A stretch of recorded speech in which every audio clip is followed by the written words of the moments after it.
Imagine standing in the middle of a busy market when the sky suddenly turns black. The birds go silent, the air chills, and everyone around you drops to their knees in terror. For thousands of years, a solar eclipse wasn't just an astronomical event. It was a message from the cosmos.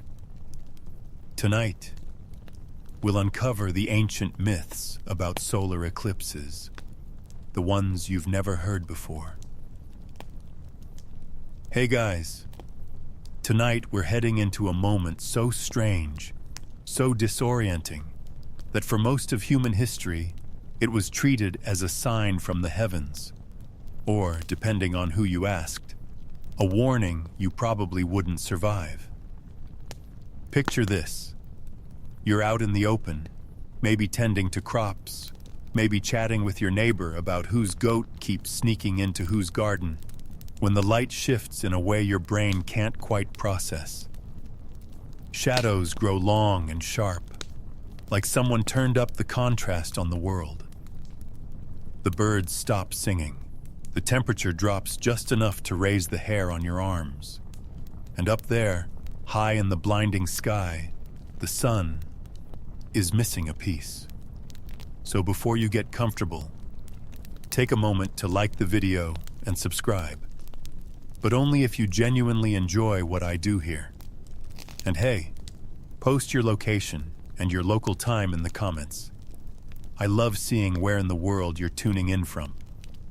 Now, dim the lights, maybe turn on a fan for that soft background hum, and let's ease into tonight's journey together. You're standing in that strange daylight darkness, unsure if you should run, pray, or just keep staring. The air feels different, as if it's holding its breath along with you. There's a ring forming above, not the bright golden kind you'd wear, but a thin crescent of light shrinking, until the sky itself feels like it's folding in. Your mind scrambles for explanations. You don't have science in your vocabulary yet. There's no neat diagram of the moon slipping in front of the sun. All you know is that the world is not supposed to look like this. Across the earth, in countless centuries and cultures, moments like this were loaded with meaning. Some saw them as messages from their gods, personal, urgent. Others feared they were cosmic punishments, debts finally coming due. And then there were the storytellers, the ones who gave this moment teeth and claws, who made it into a creature, a battle, a devouring. The truth is, you'd probably be terrified too. Even now, with all our telescopes and live-streamed NASA feeds, there's something in your bones that reacts to the sky going black in the middle of the day. It's not just darkness. It's the wrong kind of darkness. The kind that makes the back of your neck itch, like something ancient is watching. In the stillness, you notice how quickly people change. The confident swagger of the man selling grain in the market evaporates. Now he's clutching an amulet and whispering to himself. Children stop playing and press into their mother's skirts. Even the dogs slink closer to doorways. You might laugh, just a little, at how superstition seems to take over. But in the pit of your stomach, you're not laughing at all. Because here's the thing. The sun isn't just a bright ball in the sky. It's life itself. It wakes you, warms you, grows your food, tells your seasons. Without it, everything you know, every rhythm of your day, collapses. So when it starts to vanish, it's not a small problem. It's an emergency, and you can't call anyone to fix it. The minutes stretch. The sky deepens into a strange twilight, the kind that's too dim for comfort, but too bright to be night. You've seen storms roll in, you've seen night fall, but this is unnatural. You can't shake the feeling that you're inside a story. Maybe the kind you've heard told in whispers by firelight, about how the sky can betray you. Historians still argue whether early eclipse myths were born from the first humans to witness these events, or whether they were adopted from neighboring cultures with older traditions. What's clear is that the eclipse didn't just happen, it was interpreted. People didn't just watch it. They assigned it meaning, and then they acted on that meaning, sometimes in ways that saved them, sometimes in ways that didn't. Your eyes are fixed on the shrinking sun now. You swear it's pulsing, or maybe your vision is swimming from staring too long.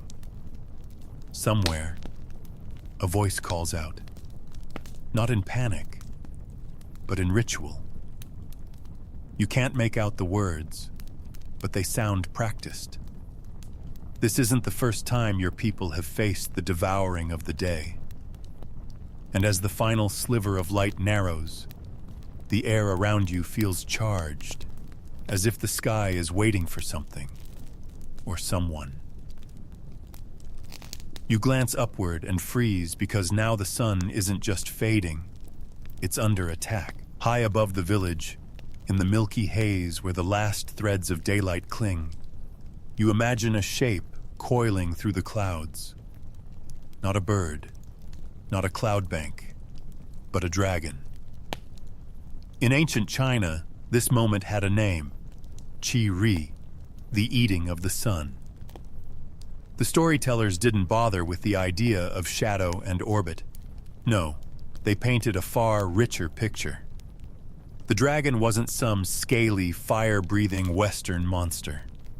It was a cosmic serpent, sleek and vast, coiling endlessly through the heavens. It didn't hate the sun. It hungered for it, the way a predator hungers for the brightest prey in the sky. And here's the unsettling part. In this worldview, you aren't just a bystander. You have a job. Your hands curl into fists, not because you think you can fight a celestial reptile directly, but because every able body in the village must take part in saving the sun. Somewhere in the streets, a gong crashes, then another. Soon, the entire place is vibrating with noise. The percussive clanging of bronze, the hollow booms of drums, the sharp crack of firecrackers tossed into the street. The air smells of powder and smoke. The dragon, so the elders say, hates noise. It startles him, makes him drop his meal before he's swallowed it whole. You grab the nearest pot lid, bang it with a stick, and shout over the din. The vibrations in your palms make you feel connected, not just to the people around you, but to the generations who stood here centuries before, doing the exact same thing. There's something thrilling about it, even if part of your brain mutters that this might all be pointless.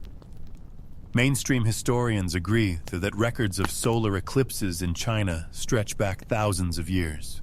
Court astronomers tracked them, predicted them, and often tied them to the fate of the emperor. But here's the quirky part.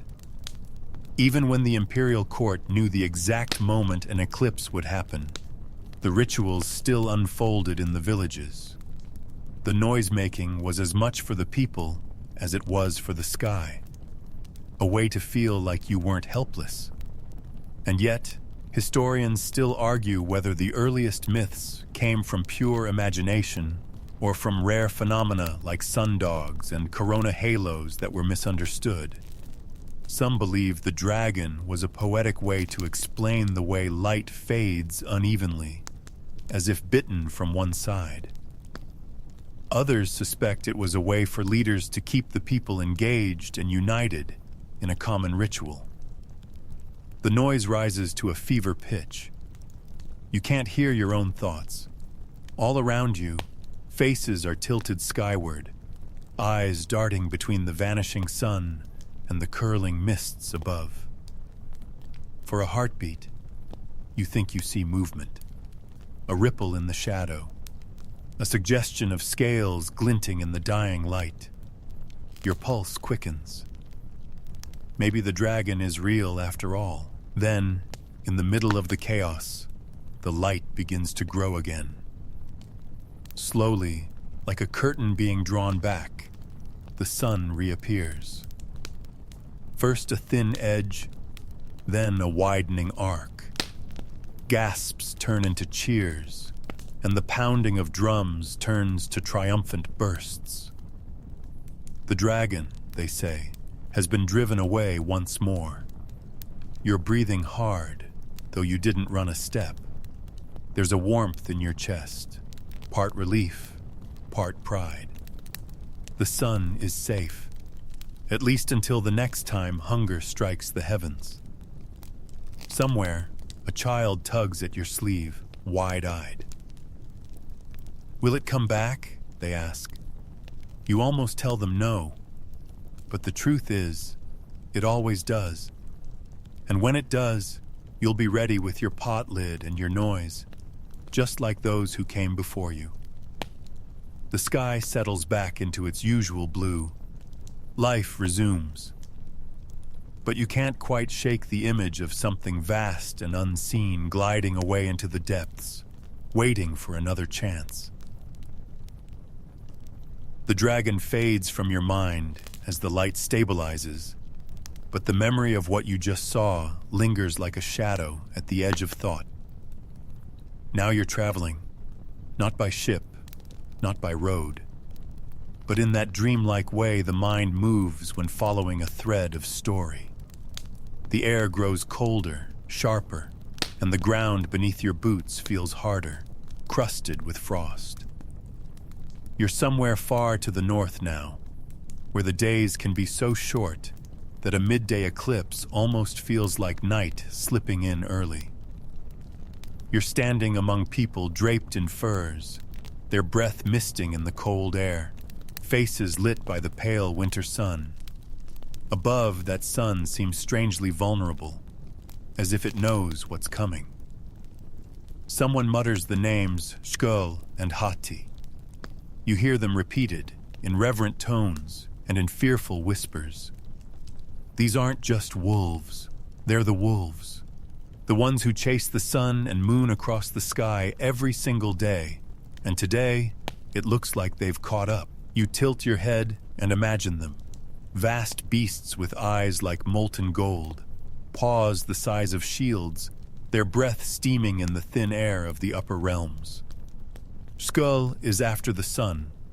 Hati hunts the moon. It's said that one day, at Ragnarok, they will catch their prey for good, plunging the world into darkness and chaos. But until that final day, each time an eclipse happens, the people believe they're watching a rehearsal of the end of the world. The light begins to fade, the familiar pale glow dimming into an odd, ashen hue. A shiver runs through the crowd. You hear the sound of horns, deep, resonant, carrying over the wind. They're not summoning warriors for battle. They're warning the sky that the people are watching, that they won't let the wolves win without a fight. Mainstream scholars confirm that Norse mythology is loaded with animal imagery, especially predators chasing celestial bodies. It's a neat metaphor, constant pursuit, inevitable fate. But it's also a reminder of how closely people watched the heavens. The quirky part? In some versions of the myth, the wolves weren't always enemies. They were simply doing what wolves do, hunting, because that was their nature. That subtle difference makes the eclipse feel less like an evil omen and more like a grim natural cycle. Historians still argue whether the wolf chase story was told to explain eclipses, or whether the eclipse story was folded into older hunting myths about survival in harsh northern lands. Either way, it's a tale that kept the sky alive in people's imaginations, turning celestial movement into something you could root for or against. The darkness deepens, and you can almost hear the phantom sound of padded feet above. Your gaze is fixed on that shrinking sun, the ring of fire narrowing until it looks like it could fit neatly between a wolf's teeth. The crowd grows restless. Some shout at the sky. Some pound on shields. Some simply stand and watch, their eyes locked upward, waiting to see if today is the day the chase ends for good. And then, just as the air feels heaviest, the light starts to return. A ripple of relief passes through the people. Someone laughs, short, nervous, almost guilty. Another spits into the snow, muttering about how the wolves will have to wait for Ragnarok to feast. You take one last glance at the sun, whole again, but looking a little wary, as if it knows the hunt will resume tomorrow. And you know the wolves are still out there, somewhere beyond the clouds, running hard. The cold wind fades from your cheeks, replaced by a dense, humid warmth that clings to your skin. The air smells faintly of smoke and ripe fruit. You find yourself in a vast plaza surrounded by towering stone temples carved with intricate patterns, jaguars, serpents, and the great round face of the sun. Here, in the heart of Mesoamerica, the sky is a living god. And today, it looks like that god is in trouble. You glance upward, and the light is wrong. It's fading in a way that makes every color around you shift. Reds deepen, shadows stretch, and the blue above seems bruised. A low murmur passes through the crowd. They know this moment. They've been taught what it means since they were old enough to walk.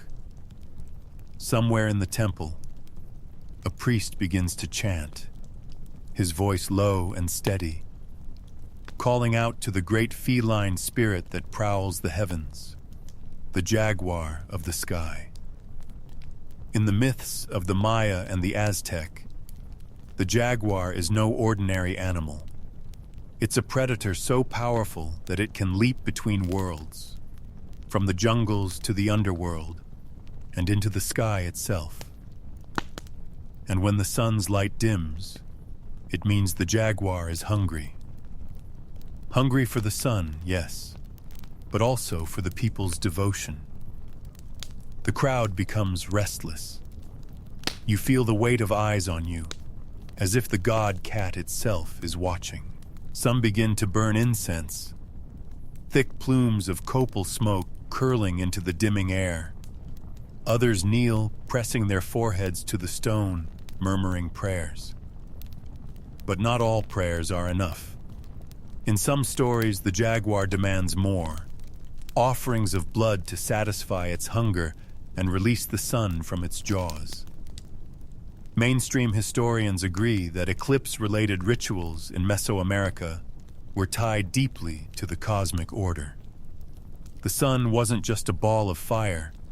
It was a divine force that needed constant nourishment, often in the form of human sacrifice. The quirky part? Some codices depict the jaguar literally biting into the sun's face, its teeth like rays. That image turns the eclipse into a kind of cosmic meal, one you might actually feel guilty for interrupting. Historians still argue whether the jaguar myth originated specifically from eclipses or whether it came from broader solar worship traditions, with the eclipse folded in as a special sign of celestial hunger. Either way, when that sky cat bites, everyone takes notice. The chanting grows louder, matched by the steady thump of drums. The sound seems to sync with your heartbeat. The darkness deepens, and you can almost imagine seeing a great spotted flank slide across the sun's fading light. The air is thick, heavy, almost vibrating. Then, a sharp crack, not thunder, but the sudden burst of conch shells sounding in unison. The priests raise their arms, their voices rising in an almost desperate crescendo. Slowly, the sun's light begins to return. First a thin sliver, then a golden arc. A cheer goes up, though it's tinged with relief more than joy. The jaguar has been fed, at least for now. But as the crowd disperses and the drums fall silent, you can't help but feel the weight of that unseen predator still prowling just beyond the reach of day. The humid air and temple stones dissolve around you, replaced by the scent of baked clay and the soft rustle of woven reed mats underfoot. You're in the heart of ancient Babylon now, where the sky isn't just a roof over the world. It's a scroll written by the gods, and eclipses are among the most urgent messages it delivers. The heat here is dry, almost shimmering, but the crowd gathered in the palace courtyard isn't thinking about the sun's warmth. All eyes are fixed upward. The great golden disk has begun to fade, bitten from one side. A murmur passes through the assembly, a collective intake of breath that feels heavier than fear. It's the sound of prophecy stirring. In Babylonian belief, the heavens were a stage where gods signaled their will to mortals. And a solar eclipse? That wasn't a random event. It was an omen, and often a dangerous one.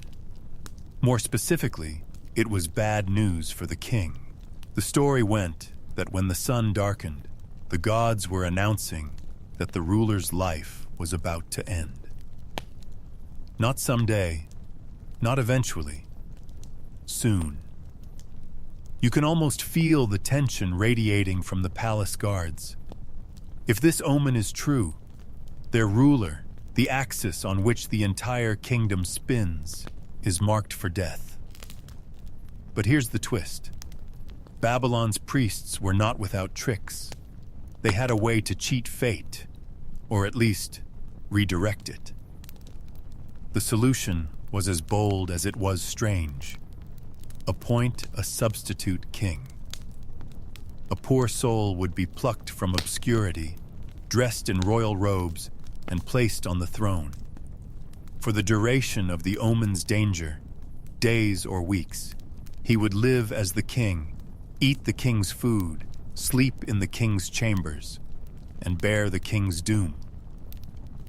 When the threat had passed, the real king would return, and the substitute?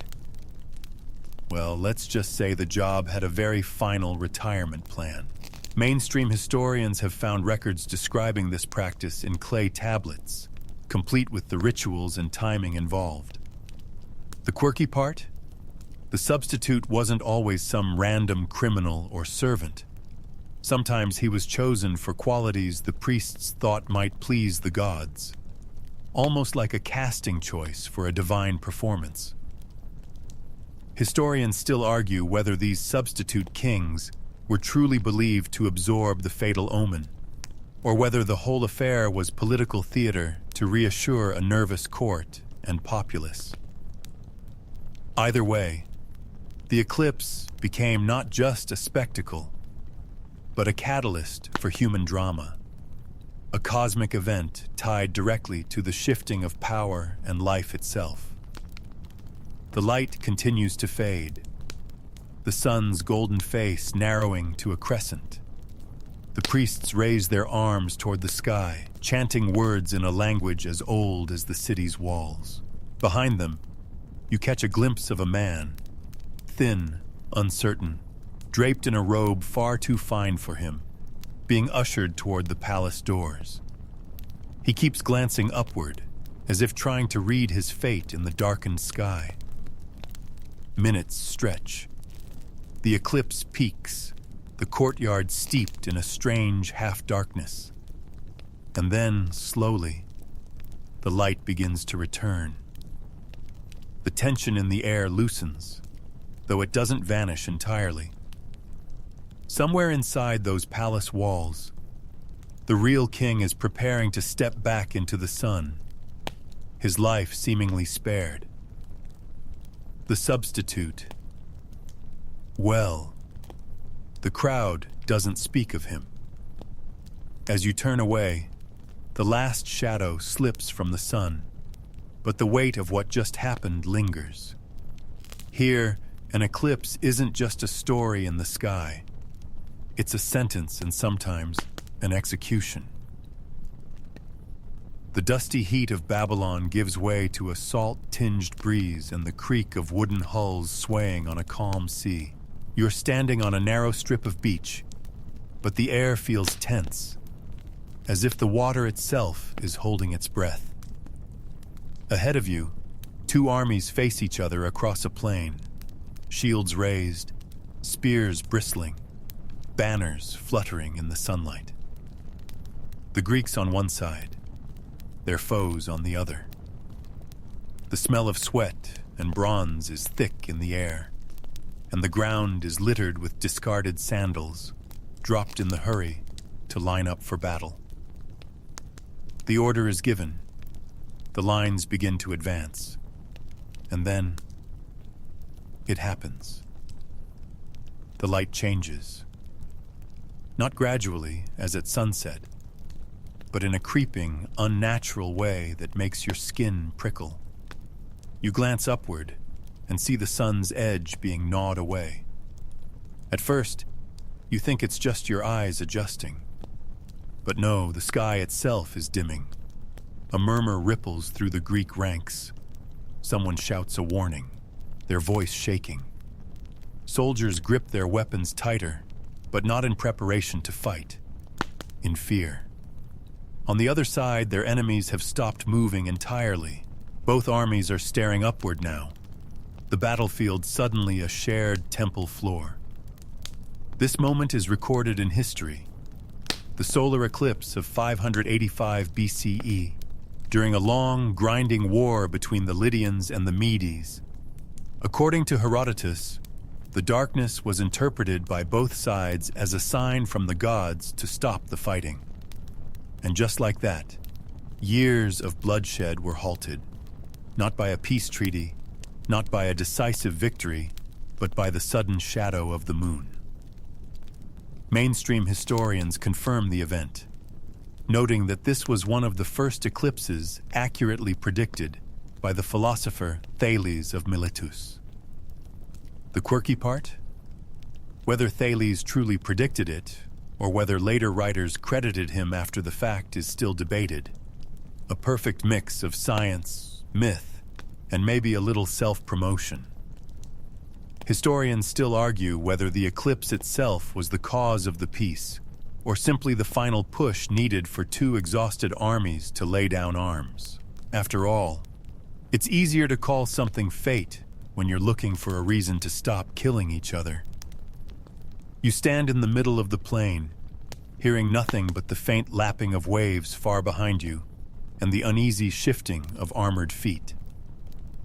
The darkness feels thick, almost physical, pressing down on the men's shoulders. Then, slowly, the sun begins to re-emerge. The light creeps back, and you can feel the tension break like a rope cut loose. The commanders exchange glances, then slow nods. The war is over. No one cheers. They simply begin to walk away, their weapons lowered, their eyes still flicking to the sky as if to make sure it's done with them. As you follow the retreating soldiers, you realize this eclipse didn't just end a battle. It rewrote the ending of an entire chapter of history, simply by reminding everyone that some forces are far greater than human grudges. The salt breeze fades, replaced by dry desert air heavy with the scent of hot stone. You're standing at the base of a colossal structure, the gleaming white face of a pyramid, sloped toward the sky. A procession moves slowly across the sand toward a temple entrance, golden jewelry glinting in the sunlight. But above, the light begins to shift, and even the most disciplined among the royal guard can't keep their eyes from flicking upward. Here in ancient Egypt, the sun is more than a source of warmth. It is Ra, the great solar deity, sailing his bark across the sky each day and through the underworld each night. And when the sky begins to darken unexpectedly, it's not a natural phenomenon. It's a battle. Somewhere beyond human sight, Ra is under attack by Apep, the great serpent of chaos. You step closer to the temple forecourt, where priests, robed in white linen, are already at work. They raise their staffs toward the heavens, chanting rhythmic hymns designed to aid Ra in his struggle. The sound rolls like waves over the gathered crowd, steady, insistent, as if sheer determination might help the sun god push back the serpent. Mainstream historians note that ancient Egyptian records of eclipses are surprisingly rare, possibly because the events were considered so ill-omened that they weren't recorded in casual annals. The quirky part? Some scholars think the myth of Apep attacking the sun during its nightly journey may have been adapted to explain rare daytime eclipses, folding the anomaly neatly into their existing cosmic order. Historians still argue whether Egyptians fully understood the astronomical cause of eclipses, given their advanced star charts and solar calendars, or whether the mythic narrative persisted simply because it was far more compelling to imagine a heroic deity locked in combat with chaos itself. The darkness deepens, and the crowd shifts uneasily. Even the sacred ibis birds seem restless, pacing along the edges of the temple courtyard. The priests raise their voices, calling on not just Ra, but other protective gods. Bastet for vigilance, Sekhmet for ferocity. Somewhere in the city, you can hear the clash of metal as ordinary citizens beat copper vessels together, a folk tradition said to help drive Apep away. Your gaze lifts again to the sun, or what's left of it. A thin, fiery ring trembles in the sky, as if the god is straining against the serpent's coils. The air feels charged, the kind of energy that makes your skin hum. Then, slowly, the light begins to grow. The serpent loosens its grip. The chants soften into a lower, almost purring tone of gratitude. When the sun is whole again, there's no cheer, only a deep, collective exhale. In this land, you don't gloat over chaos. You simply give thanks that order has been restored, for now. The priests lower their staffs. The crowd disperses, and you step back into the sun's renewed warmth, feeling oddly as if you've just witnessed a war that left no bodies, but every soul in the city a little more vigilant. The scorching Egyptian sun and towering pyramids dissolve into a wide, endless horizon of turquoise water. The air here tastes of salt and carries the cry of seabirds. You're on a small island in the middle of the Pacific, where palm fronds swam lazily until a shadow passes over the ground. The change is so sudden you almost miss it. The bright tropical light dims, and an uneasy stillness replaces the island's usual hum of life. The elders notice first.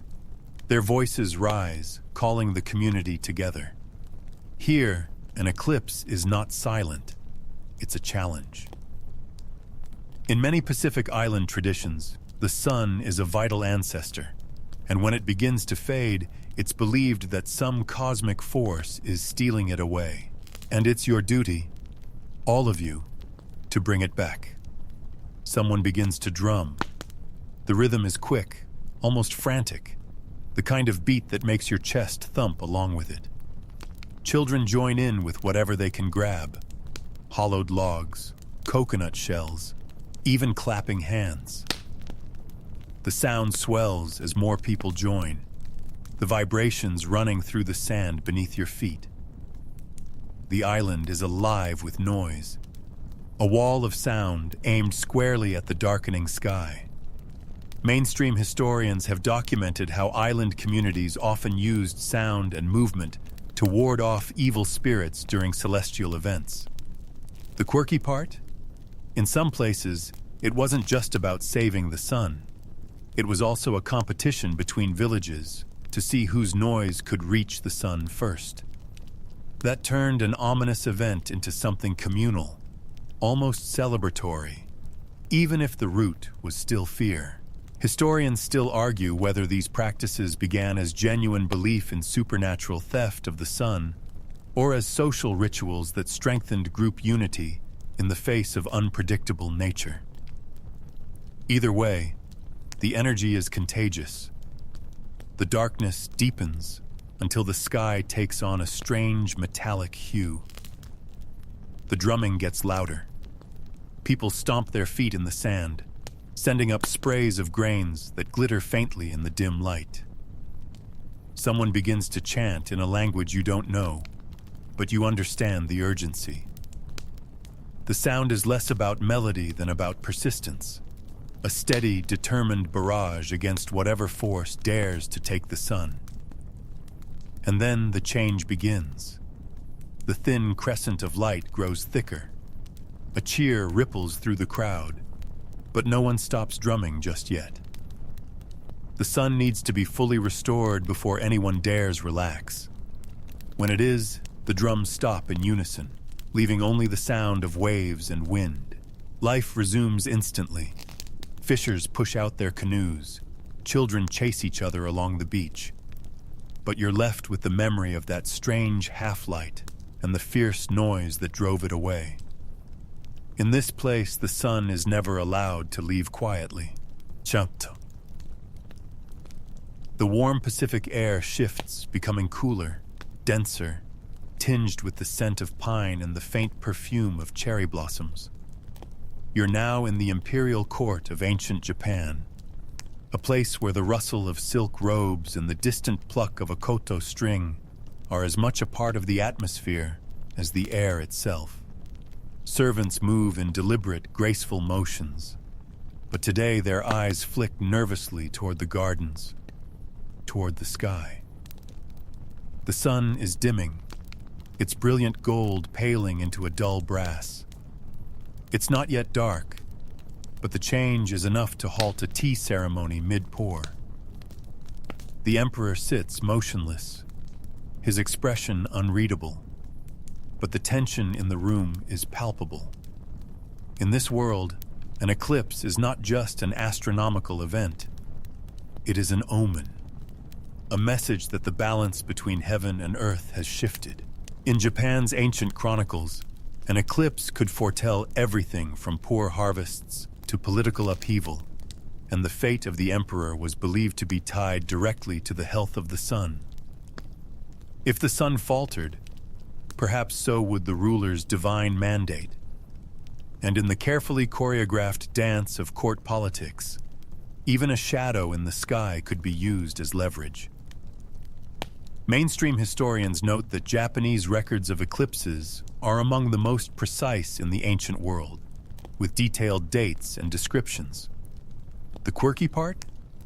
Some court astrologers were known to manage predictions, either exaggerating or downplaying the significance of an eclipse depending on which faction they served. An ill-timed eclipse could be a political weapon. Historians still argue whether the imperial court truly believed the sun's dimming could topple a ruler, or whether it was an elaborate form of theater, a shared performance where everyone acted as though the heavens had spoken, because the alternative was political chaos. You glance outside to see priests gathering in the palace courtyard, their tall black hats stark against the pale sky. They raise ceremonial wands and begin to recite prayers, calling upon the kami, the divine spirits, to protect the realm and its ruler. The light continues to fade, washing the intricate patterns on the emperor's robe into muted shadows. The courtiers remain still, their faces composed but their knuckles white where they grip their fans. Somewhere in the distance, temple bells toll, their sound slow and deliberate, each note stretching into the charged air. Then, gradually, the light returns. The bells grow quieter. The emperor inclines his head ever so slightly, a gesture that seems to release the court from its rigid stillness. The scribes, who have been recording every moment, dip their brushes into ink and commit the day's omen to the chronicles. As the last sliver of shadow slips away from the sun, you realize this was never just about the sky. It was about control, perception, and the delicate balance of power in a world where even a shadow could tip the scales. The ordered formality of the Japanese court melts away, replaced by the damp chill of stone walls and the distant toll of a church bell. You're standing in a medieval European town square, the cobblestones slick from a recent rain. The smell of wood smoke and wet hay hangs in the air. People are moving about. Merchants unloading carts, children chasing each other. When a murmur begins to ripple through the crowd, you glance upward. The clouds have parted, revealing the sun, but something is wrong. A creeping shadow is swallowing it, slow but deliberate. The bright gold fades to a sickly bronze, then to a dull, ominous ring. In this place, this time, such a sight is not just strange, it's terrifying. Here, eclipses are tangled up with prophecy and doom. Some see them as warnings of plague, others as heralds of war. Chroniclers have written of kings who died within days of an eclipse, of harvests that failed, of comets and fires that followed in their wake. The connection is rarely questioned. The shadow in the sky is proof enough. Mainstream historians point out that many of these connections were coincidence. Plagues and famines were common, and war was never far away. But that didn't matter to the people living through it. The quirky part? Some clergy tried to spin eclipses as moral warnings, claiming they were signs of God's displeasure at local sins. In certain towns, priests would lead processions through the streets, urging people to repent before the light returned. Historians still argue whether the church genuinely believed in the eclipse as omen narrative, or simply used it to reinforce religious authority. After all, when the sky darkens in the middle of the day, people are listening. The square grows quiet, except for the low chanting of monks who have gathered near the cathedral steps. Their voices blend with the tolling bell, creating a deep, rolling sound that seems to press against your chest. Women clutch rosaries. Men bow their heads. Even the dogs lie still, tails tucked. The darkness reaches its peak. The sun is nothing but a halo, and the air has taken on that strange, flat quality that makes every sound feel sharper. Then, as slowly as it came, the light begins to return. When the shadow passes, there's no cheer, only relief. People cross themselves, glance at the sky one last time, and hurry back to their work, as if pretending it never happened will make the omen less real.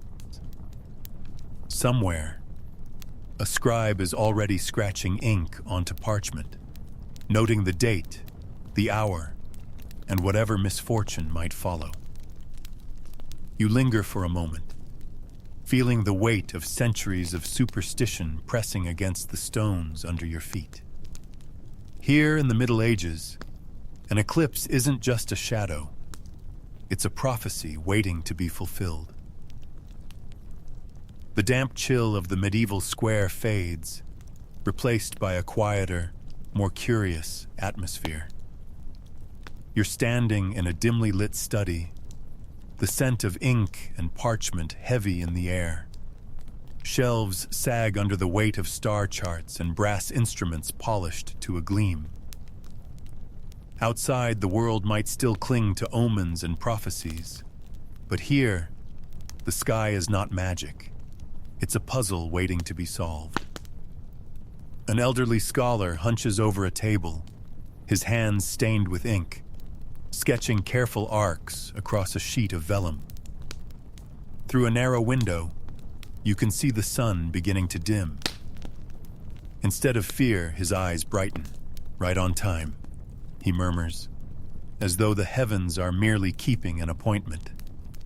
This is the era when science begins to creep into the shadows cast by myth. Early astronomers, from the Islamic Golden Age to Renaissance Europe, have been mapping the motions of the sun and moon, learning that eclipses are not random, but predictable. They can be tracked, measured, even anticipated years in advance.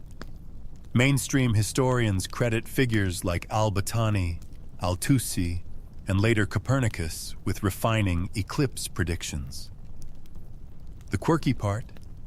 Even these learned men often couched their explanations in religious or poetic language, knowing that plain facts alone might not convince a public steeped in superstition. You could explain the geometry of an eclipse, but it was easier to win acceptance if you also spoke of divine harmony. Historians still argue whether this gradual shift was driven more by pure curiosity or by practical needs, like timing religious festivals, navigation, and agriculture. Either way, the change was profound. For the first time, people could meet the shadow without trembling. The scholar adjusts a brass armillary sphere, its rings clicking softly as he aligns it with the dimming light outside. "The moon's doing the work," he says almost absently, as though pointing out a neighbor trimming their hedge. You step to the window and watch as the sun narrows to a thin crescent, the light in the room turning a strange, silvery tone. Instead of drums or prayers, the only sound here is the scratch of a quill as the scholar notes the exact moment of totality. He doesn't look frightened. He looks satisfied. This is proof, confirmation that the sky follows rules that can be understood and perhaps one day mastered. As the light returns, he leans back, stretching sore shoulders. Outside, no one is panicking. In this town, word has spread that the eclipse was expected. The shadows are still eerie, yes, but they no longer carry the weight of doom. You glance back at the charts on his table. Neat lines predicting future eclipses decades away. For the first time in this long journey, you feel the sense that humanity is beginning to step out from under the heavy cloak of fear and into a place where the sky's wonders can be met with awe instead of dread. The quiet hum of the scholar's study drifts away, replaced by a modern stillness. You're standing in an open field, the kind that swallows the horizon in every direction. Around you, people sit on picnic blankets, cameras mounted on tripods, solar filters ready. There's laughter, the smell of sunscreen, and the low buzz of conversation in dozens of languages. This is no omen, no divine punishment. It's an event. The sun hangs high, brilliant in the blue sky, but slowly, just as it has for every culture you've visited tonight, the light begins to change. People slip on eclipse glasses and tilt their heads back. Through those darkened lenses, you see the moon's edge start to slide over the sun's face. No fear, no shouting, just a collective gasp, the sound of thousands of people seeing something that connects them to every human who has ever looked up in wonder. In your mind, you carry the echoes of the past. The dragon coils above a Chinese village. Norse wolves snap at the sky. The jaguar prowls across the sun. Babylonian priests crown a doomed substitute. Warriors lay down arms in the shadow. Egyptian chants rise against the serpent Apep. Island drums pound across turquoise waters. An emperor's court stands frozen. Medieval bells toll for an omen. A scholar smiles over his perfect prediction. Mainstream historians will tell you our understanding of eclipses is complete now. Orbital mechanics, celestial geometry, down to the second. The quirky part? Even with all that knowledge, people still gather in awe, still feel their hearts quicken when the world dims. Historians still argue whether that thrill is instinct, an ancient echo of the fear our ancestors felt, or simply the raw beauty of seeing day turn to night in minutes. The light continues to fade until totality arrives. The sun is a black disk wreathed in a silver halo, stars winking into view in midday. A cheer erupts, but it's quickly hushed. Everyone just looks. No one moves. You feel it too, the weight of time collapsing. Every story, every myth layered over this one perfect, impossible moment. And then, the first diamond of sunlight bursts past the moon's edge, dazzling and sharp. The spell breaks. People laugh, clap, embrace. Cameras click. But as you lower your glasses, you realize that for all our technology, the heart of this moment hasn't changed in thousands of years. The sun disappears, returns, and we are still here, watching, wondering. The sky brightens, warmth seeps back into the air, and the world exhales. You turn once more to the horizon, the memory of every eclipse myth settling into place like a well-worn storybook on a shelf. The light is soft now, no longer blinding. A few clouds drift lazily across the sky, their shadows moving slowly over the grass. You hear quiet conversations nearby, the shuffle of people packing up blankets, the faint hum of an insect somewhere in the field. Everything feels slower, gentler, as though the world itself is easing you back into its normal rhythm. You lie back, watching the last traces of shadow fade. In your mind, the dragon curls back into its lair. The wolves lope off into the distance. The jaguar melts into the jungle night. The priests in Babylon step away from their rituals. The Greek warriors lower their shields. The Egyptian chants fade into the temple walls. The drums of the islands quiet. The emperor's courtiers resume their measured steps. The bells in Europe fall silent, and the scholar dips his quill into fresh ink.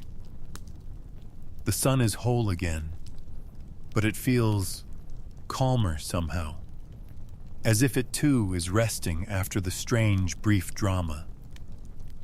You take a slow breath and let it out, feeling your own body match that pace.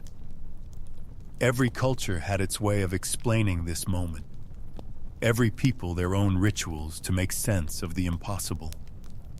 And here you are, at the end of that long line of watchers, simply breathing it in. Your eyes grow heavier. The warmth on your skin feels like a blanket pulled over your shoulders. The field is quiet now, save for the occasional rustle of grass in the breeze. The sky above is wide, steady, and familiar again. Let your eyes close. Let the last flickers of myth fade into the soft hum of the present. The sun will rise tomorrow. The shadows will wait their turn. And you can rest.